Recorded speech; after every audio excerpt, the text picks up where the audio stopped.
kíwá mo kíwá o mo kí gbogbo wa sídìí ìyá mo kí gbogbo wa sídìí bàbá àjíǹdàrà máa jẹ́ ṣẹ́rí ẹ̀yin èèyàn mi àwọn nǹkan tí mo wá ṣe lálàyé fún wa ní orí fídíò yìí mo fẹ́ kẹ́ bá mi farabalẹ̀ kẹ́ fetí inú gbọ́ kí àlàyé mi kó jọ yéra wa àbí kò yé wa báyìí mo fẹ́ kẹ́ mọ̀ àwọn game tí àwọn northerner tí wọ́n play pẹ̀lú àwa southerner àwa Nigerians àbí kò yé wa báyìí ìjọ wo ni ẹ̀yin southerner leaders and elders àwa southerner in general ìjọ tí ẹ bá gbọ́ ní ìgbà kankan rí wípé ẹyọ terrorist group kan o wọ́n discover wọn ní south o ẹyọ àwọn governor wọ́n wá sọ wípé ẹ má fọwọ́ kàn wọ́n o ẹ má ṣe kinní kan o àbí nǹkan kan àbí ẹ kàn déédé gbọ́ news kan wípé kankan kàn déédé dìde ní south tí wọ́n kógun ja ọmọ Nàìjíríà tí wọ́n pa àwọn innocent people tó bá wo south between southern part of Nigeria and northern part of Nigeria wàá mọ̀ wípé àwọn northerner leaders and elders, the northern part of Nigeria, has been a thorn on our flesh. They have nothing good to offer Nigeria. Àwọn ni wọ́n ní pé kó máa pa wá, kó reduce the population wa, especially in the south, so that at the time tó bá ti wá ready, tó bá ti fẹ́ gbógun yẹn dìde, wọ́n lè conquer wa. This is their plan. Àwọn ni wọ́n polè kó wá jà. Àwọn náà ni wọ́n polóko kó wá mú. Àwọn ni wọ́n sọ wípé tí Tinubu ò bá ti clear nǹkan tó ń pè ní terrorism àbí banditry ní northern part of Nigeria Tinubu kó gbàgbé re-election 2027. Àwọn governors wọn náà ni wọ́n dẹ̀ ń kó àwọn terrorists tó bá arrest tí wọ́n mú ṣebẹ́ni tó bá pààyàn ó yẹ kán pa ni ṣé ó ní country kan lóde ilé ayé tí wọ́n tọwọ́ ti ń ba terrorists tí ò ṣe pé wọ́n máa pààyàn wọn ni. Nigeria is the only country tí mo rí tí wọ́n máa ń pẹ̀ ti terrorists. Àwọn northern governor wọ́n wá mú àwọn any terrorist Boko Haram o Lakurawa o wúlò o anything name it tó bá ti mú wọn náà wọn kó wọn lọ sí kínní wọn lọ ṣe wọn náà ti repent tó bá ti wá dé wọn kó army uniform sí wọn lọ́rùn kó má dàbẹ́ ní pé irọ́ ni mò ń pa wá farabalẹ̀ kó gbá àwọn àlàyé mi. Borno spent 2.6 billion naira on repentant Boko Haram members as soldiers once of late. A review of Borno State's 2025 third quarter budget performance shows 2.6 billion naira was spent on livelihood support for repentant Boko Haram members between January and September, with 758.1 million naira disbursed in July to September alone. Láàrin January sí last month, October ẹ̀dẹ̀láwà yìí, ìjọba wọn ní Borno ó ti ná 2.6 billion naira, more than that self, lórí àwọn repentant Boko Haram. Ṣé àwọn ẹgbẹ́ tó bá ti ṣe tán, wọ́n ní ẹyọ, wọ́n ti repent o, wọ́n ti ṣe gbá o, wọ́n ti kó wọn lọ sí rehab o, wọ́n ti dé, wọ́n ní kí gbogbo àwọn masses o kán dá àwọn mọ́mọ́tọ́, the next thing wọ́n ti kó army uniform sí wọn lọ́rùn, wọ́n ti kó wọn sínú àwọn àárín àwọn sójà wa. Ẹ wá gbọ́ nǹkan tí àwọn sójà wa sọ. Àwọn sójà wa wọ́n ti ṣe kí ni? Wọ́n ti pariwo síta, wọ́n ti tú àṣírí wọn, àwọn northerner ní north. Our soldiers said repentant fighters routinely inform terrorists about camp schedules, noting evenings between 4 p.m. and 7 p.m. and the location of armories containing rifles and some other things, grenades and explosives, making troops extremely vulnerable. The report notes that despite billions spent on reintegration, attacks by the same sect persist. Àwọn sójà wa báyìí wọ́n ti fariwo ta wípé despite the fact pé Borno state government wọ́n spend 2.6 billion naira láàrin January sí last month lórí àwọn repentant Boko Haram. Àwọn repentant Boko Haram yẹn gangan náà wá jẹ́ snitch tó ti dààmú àwọn sójà wa. Wàá máa gbọ́ wípé àwọn terrorists wọ́n lọ attack àwọn people yẹn, wọ́n á náà pa àwọn sójà bẹ́ẹ̀ nípa kínní àìmọye ìgbà náà máa ń lọ sí base wọn tá dáná sun tá bá many things jẹ́. Àṣé àwọn repentant Boko Haram tí àwọn northern governors tó máa ń sọ pé repentant terrorists kan kó uniform sí wọn lọ́rùn, àwọn ni wọ́n máa lọ mú gbogbo àṣírí àwọn sójà wa tó ṣe protect wa ibi tí àwọn machineries àwọn important machineries gbogbo àwọn nǹkan ogun nǹkan àmúṣagbára gbogbo ibi tó wà àwọn náà lọ sọ fún àwọn terrorists tó fi já sí wípé àwọn terrorists wọ́n mọ̀gbà tó ń jáde wọ́n mọ̀gbà tó ń wọlé wọ́n mọ everything nípa movement wọn. Ẹ wá ní kí terrorists tán ní north the same ṣé kò wá ya ìwọ àtẹ̀mí lẹ́nu ibi tí mo ti wá nídìí ẹ̀yin Southerners lélẹ̀ ẹ̀yin Yorùbá ibi tí mo ti ní yín lélẹ̀ kẹjẹ́ kájọ gbọ́mọ́ tinú wa kí the same northern leaders and elder kan tó wá máa threaten Tinubu wípé end banditry in north or forget 2027 election. Sambo tells Tinubu. A prominent northern elder and public commentator Alhaji Dabo Sambo has warned President Bola Ahmed Tinubu that unless he urgently tackles insecurity and banditry, particularly in northern Nigeria, his chances of winning the 2027 presidential election will be slim. We have received threats from terrorists to bomb National Assembly complex and threat from protesters to lock up the National Assembly. Legislators are exposed to threats from constituents and other Nigerians who gained easy access into their offices without any formal invitation or appointment.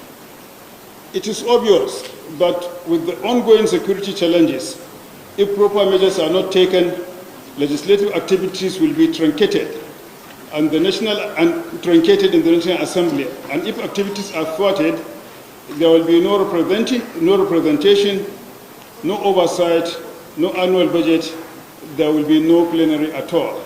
And all this will destabilize legislative procedure, democracy, and the stability of the system and the nation at large. Every time the North will say, hey, Nigeria is indefeasible. Okay, make Nigeria stable and peaceful. They refuse.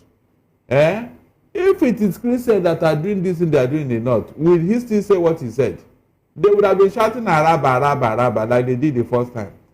The North should not think that we are fools. So every time they speak as if they want one Nigeria or they love Nigeria.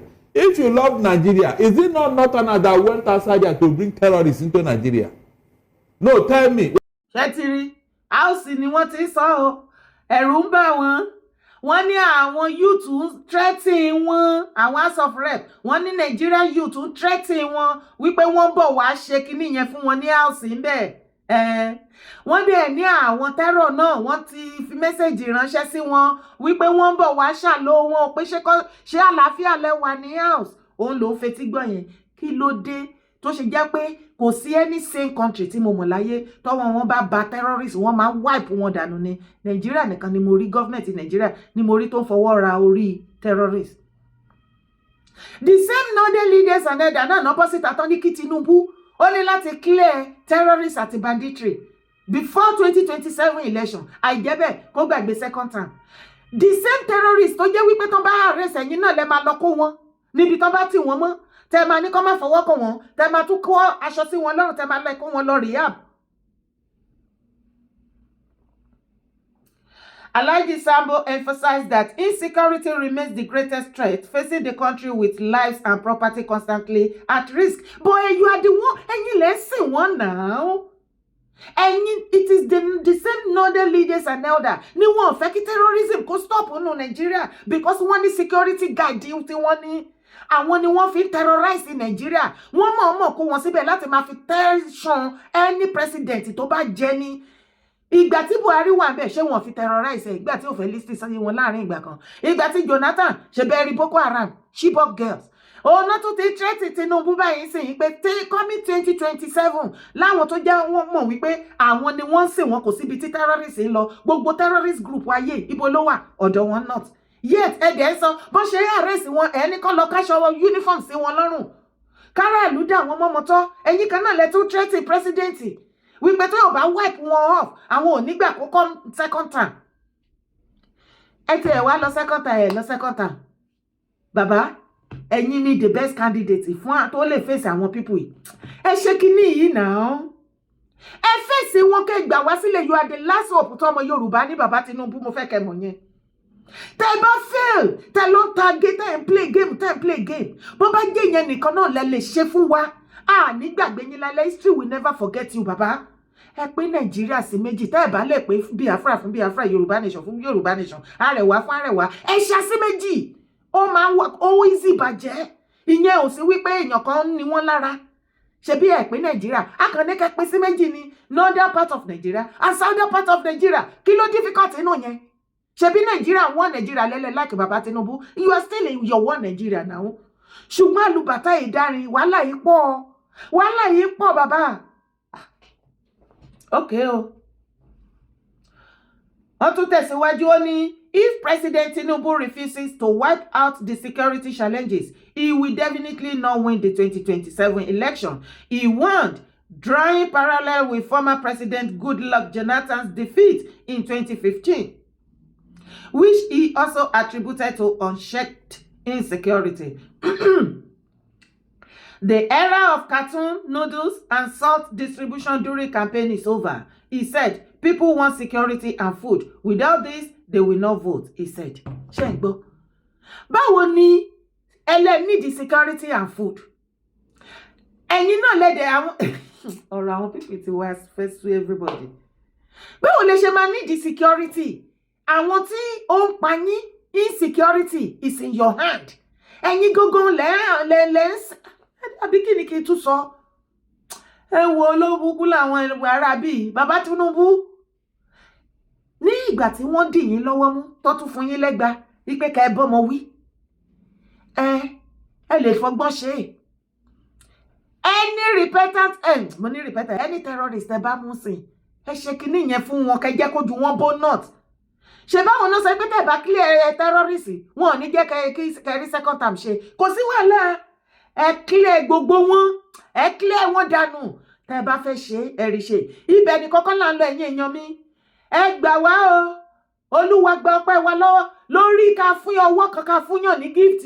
Káwọn inú àwọn èèyàn ti dùn kán jubilate káyọ̀ wọn kún kán máa gbàdúrà kán máa jó kán máa yọ̀. In the next few minutes kí wọ́n fọwọ́ òsì kí wọ́n fi withdraw gift padà. Olúwa gba ọpẹ́ wa. Olúwa gba ẹ̀yìn wa. Èyí tẹ́ ṣe yìí ò dáa. Ẹ̀yin ìjọba Nàìjíríà, ẹ̀yin àṣejọba Nàìjíríà, tẹ́ bá fẹ́ lọ sùn lálẹ́ báwo lẹ ṣe ń mí ná? Ẹ̀rù ò kí ń bà yín o. Tẹ́ bá ti fẹ́ gorí bẹ́ẹ̀ tẹ́ fẹ́ lie down tẹ́ fẹ́ sùn. Ẹ̀rù ò kí ń bà yín. Iṣẹ́ ọwọ́ yín ò dáa ni. Ìjà wo fídíò.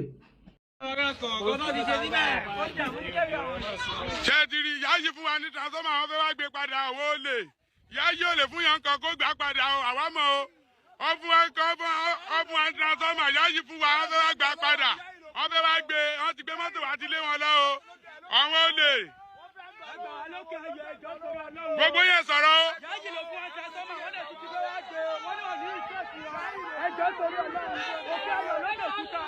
Òkè òkúta olè.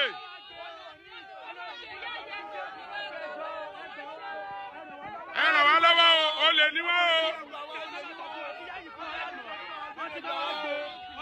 Ọbẹ̀ wá gbé transformer wa.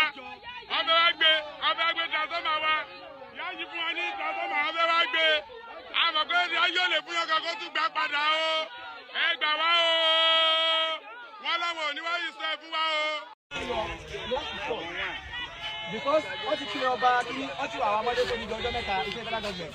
Wọ́n pe ọba wà kábíyèsí àwọn ọ̀rọ̀ tó dàbújá ní sóòmù kí n ṣe pé ìyàwó pé ẹ̀kí nìkan lóòótọ́ àti náà pèèyàn lá. Wọ́n pe ọba lónìí pé ó ti ta ilẹ̀. Àwọn community ẹ̀sọ́ tó ti ta sípàyè bẹ́ẹ̀ kó mọ̀ bẹ́ẹ̀ ni báwo ni gọ́ọ̀mẹ̀ntì máa rán sọ̀ sí ọ̀ wá ti ṣẹlẹ̀. Breaking news, a senator in Nigeria has shared transformers as a birthday gift. Now, this is happening in Ogun State, and the senator's name is Senator Olamilekan Solomon Adeola, who is representing Ogun West Senatorial District.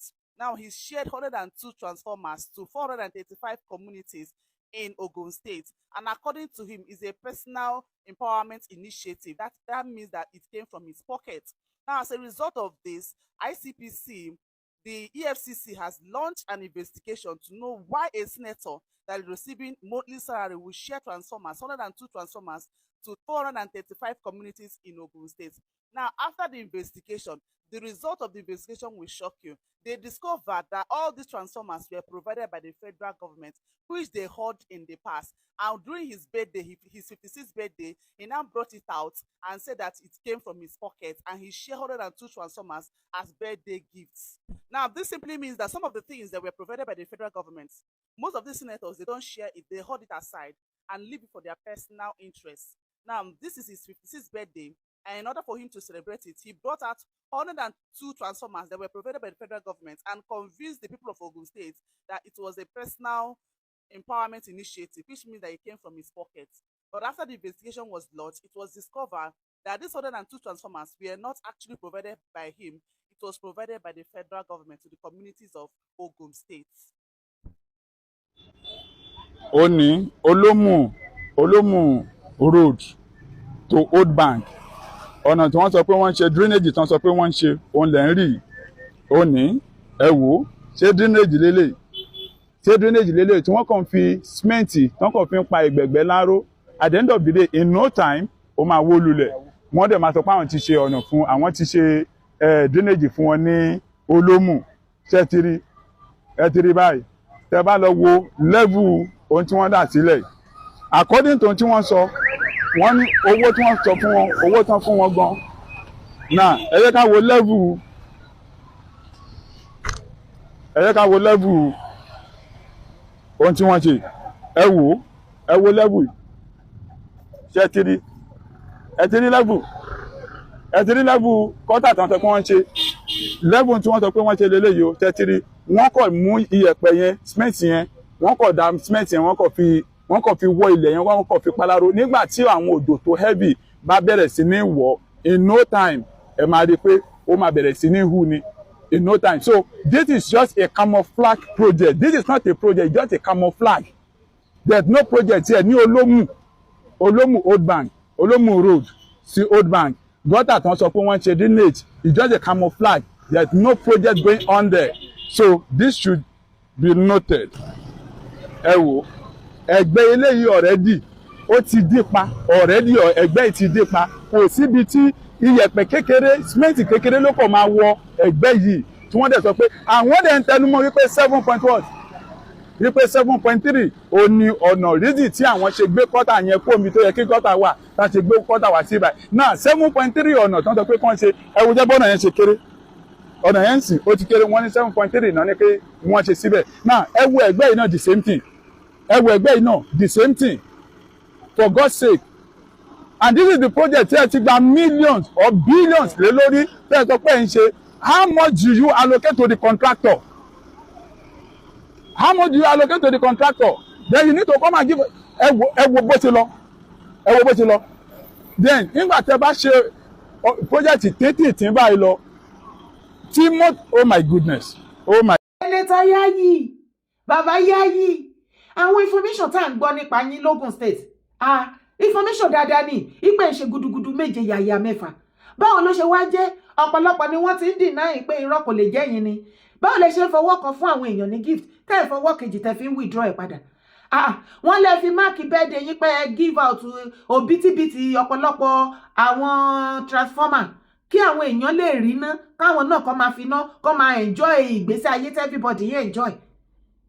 Ṣùgbọ́n níbi tí wọ́n ti ń jubilate, ṣàdédé náà rí àwọn oníṣẹ́ yín, náà dé tó sọ wípé ìjọba wọ́n lè ní pé kán lọ gbé transformer padà.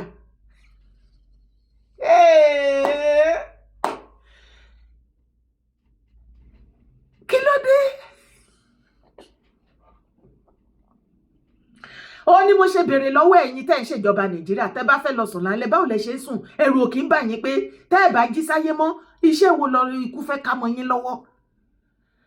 Ìgbà tá tún máa gbéṣẹ́ bí ẹ ti gbọ́ nu fídíò gbogbo wọ́n tún ní transformer yìí kò ń ṣòwò ara yín lẹ fi rà ó torí ibi bẹ́ẹ̀dẹ̀ yín báyìí níṣẹ́ ni wọ́n rò pé owó ara yín fúnra yín wọ́n nígbà tí wọ́n wá rí wípé tẹ́báyé pé yín fúnra yín lẹ rà ibo lẹ ti rówó wọ́n ní FCC dá sí bóyá irọ́ bí òótọ́ ni wọ́n padà discover pé ara àwọn nǹkan tí federal government ń kó fún yín wípé ká ẹ pín fáráàlú constituency yín ká ẹ pín fún wọn ẹ máa kó pamọ́ tẹ́ bá ti wá fẹ́ ṣe birthday ẹ wá sọ di titi yín bí ìgbà tó jẹ́ pé yín lẹ fi ṣàánú àwọn aráàlú kí ló dé tẹ́ tún lọ gbà padà ok ẹ tún fẹ́ tún pín ní next year birthday.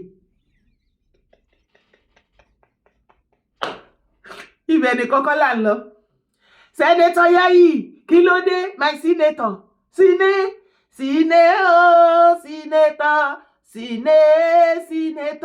Senator Yayi.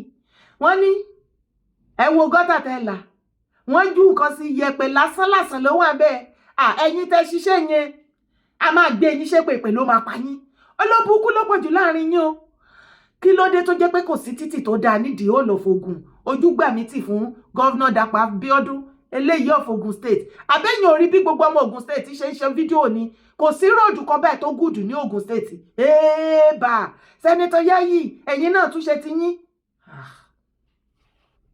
so báyẹn ńlá gọ́tà nìyẹn ṣe ráyẹ yín òbítíbitì owó mílíọ̀n mo ní mílíọ̀n bílíọ̀n sí tó ti run síbẹ̀ yẹn náà o kí ló dé tí pé gbogbo nǹkan lè fi ní àwọn aráàlú lára tí ò sí èrè kan báyìí tí àwọn aráàlú jẹ lára yín oúnjẹ wọn gógó hospital olówó kò séèyàn kankan tó lè lọ sí government hospital private ní everybody ń lọ education ó ti dẹnu kọlẹ̀ kò sí nǹkan kan economy pú bábú security nothing kí ló dé tí ẹ bá fẹ́ káwọn èèyàn gbé nínú Nàìjíríà mọ́ ẹ̀yin àṣejọba Nàìjíríà kúkú sọ fáwọn aráàlú everybody kan vacate Nàìjíríà ká fi sílẹ̀ fẹ̀yìn àtàwọn family yín nìkan because mi gẹ̀ẹ́tì ẹ̀ mọ́ kò yé èèyàn mọ́ mi ò mọ reason why tẹ́yìn èèyàn kò ṣe máa wicked bí olórí burúkú báyìí ẹ̀yin dè wá nulẹ̀ ti yín ìyàwó yín àwọn ọmọ yín wọ́n ń tanná wọ́n live large wọ́n live good ẹ̀ dẹ̀ máa rí tí ìyà ń jẹ àwọn aráàlú and you can stand it lórí nǹkan tí ò ní yín lára bẹ́ẹ̀ bá sì ṣe nǹkan tó yẹ kẹ́ ṣe fáráàlú owó tẹ́ ṣe kó jẹ yẹn sì tún ìmáa rí kó jẹ